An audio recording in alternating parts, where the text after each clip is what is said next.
What is going on, guys? Welcome back to the channel and welcome back to an exciting video today, because we're going to be changing out this rear Z51 wing on my C8 Corvette. That is loud.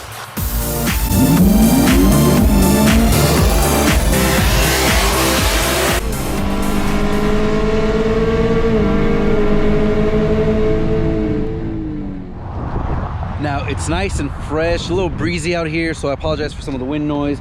But today, guys, we're going to be replacing the wing on our C8 Corvette. Now this, of course, is the Z51 wing, and I really love this wing. It looks great, gives the car that nice sleek look, but we've got to make it look more aggressive, and to do that we're going to use the following. So come with me to check out what we got.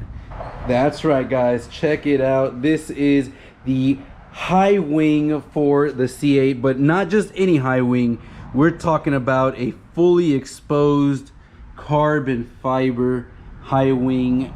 This is full carbon fiber, looks amazing, and man, it just looks so great. I love how deep and glossy it looks, and it's full carbon fiber winglets, even the stanchions there.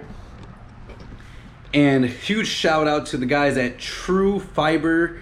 I will link their description below. That's who I got this high wing from, and they make a bunch of carbon fiber products for all kinds of models.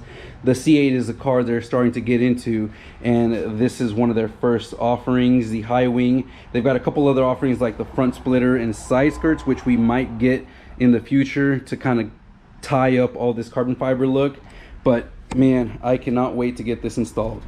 Now, to get this installed, it's not like many other wings that doesn't require too much assembly. Unfortunately, on the C8, to put any kind of wing, you are gonna have to remove this whole rear bumper and even things like the headlights, the third brake light, so that you can get access to the bolts holding down this Z51 wing. Now, the rear bumper is not too difficult to remove. There's a bunch of videos online, so I won't go into too much detail on how to do that, but it starts off by removing a bunch of T15 screws. I believe there's like 16 all along the top here of the bumper, so we have to remove those. Now, down under the car, you've got a bunch of 7mm screws to remove. So 1, 2, 3, 4, 5, 6, all along the back, along with these 2 push pins. And then once you've got the top and the bottom removed, then you can go to this side and pop these little tire guards off to reach a few more. Now, they recommend you raise the car up and remove the wheels.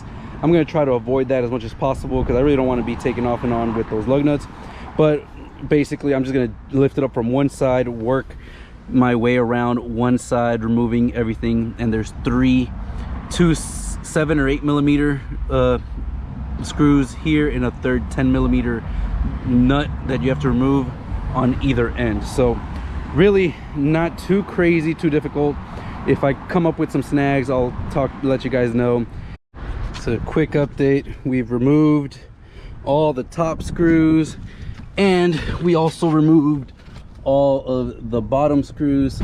And using something like this little right angle impact driver is really helpful, especially in those tight spots under the car. I did have to raise it from one end because the car is very low to kind of reach it. If not, if you have a ratchet, you could do it, but this just makes things so much quicker.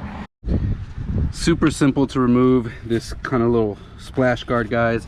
It's got 4 little clips, and you can kind of tug on it from the top downward all the way out, and you can see it kind of clears once the tire is out. And there you have the T15s, 1, 2 on this side, and then we're gonna have one more right up on the top, so that we can kind of fold and flap this kind of carpeting back out of the way to access the final 3 bolts. Okay, we've removed the 10mm nut that holds it at the very back, and guys, that is a very difficult nut to access. It's really tight. I ended up using a little flex setup to kind of help a little bit, but you're just gonna have to kind of try to get your hands in there and slowly, maybe just using the wrench, you can kind of, little 1/4 inch wrench, you can kind of do 1 or 2 clicks and just slowly work your way through it. Take your time. Apparently the passenger side is got way less room to work with. Driver side should be a lot quicker, so you're able to do it without removing the wheel, so you don't have to remove the wheels. We're going to drop the car from this side, leave everything loose there, and raise it up from the other side to finish removing the last 2 screws and nut that's holding this whole thing together, so that we can finally start the process of removing the bumper. So we pulled the bumper off. It actually just slides off very easy, and I have it sitting on this box here just lightly because we need to disconnect this cable here, this white plug here, and this black plug over here. That will remove everything from the harness and allow us to completely remove this bumper. To get access to these screws here, of course you do need to remove the headlight, especially to remove this bottom one here. So we're gonna have to remove the headlight, and the headlight is just 7 millimeters and it's about 6. It's 1, 2, 3, 4, 5, and 6 on each side, and kind of just pick those, move those out of the way. In the middle section, you see you have this bolt here, which holds the middle section on either end, and that also is being blocked by the 3rd brake light, and that is 1, 2, 3, 4, 5, 7 millimeters. And of course the same thing with this headlight. So remove these 3 pieces, these 3 lights, get them out of the way, and that'll give us access to be able to get to the bolts to remove the factory Z51 spoiler. And we've got the rear Z51 off. It's time to put the high wing. Now the high wing does come with its own hardware, and just like that, the wing is installed. Man, this thing looks pretty awesome. Now, one thing to know, guys, is you do got to make sure these stanchions do move slightly left to right, so you do want to kind of slowly work your way. I started at this top bolt and kind of went to the next one, and then the next one, and finally the last one, and finally the last one. And man, this thing looks sweet. Of course, we do got some over glue residue, which we'd have to remove from the old wing. That's not too difficult to do. A little bit of Goo Gone, and that will come right off, clean up that little section in the middle. But overall, it was very easy, super simple. I do recommend that you use, the kit does come with some spare bolts here. Use one of them and go through and chase the threads on every single one of the holes first off on the side before you mount the wing on, and that way it makes it easier to thread the bolts in.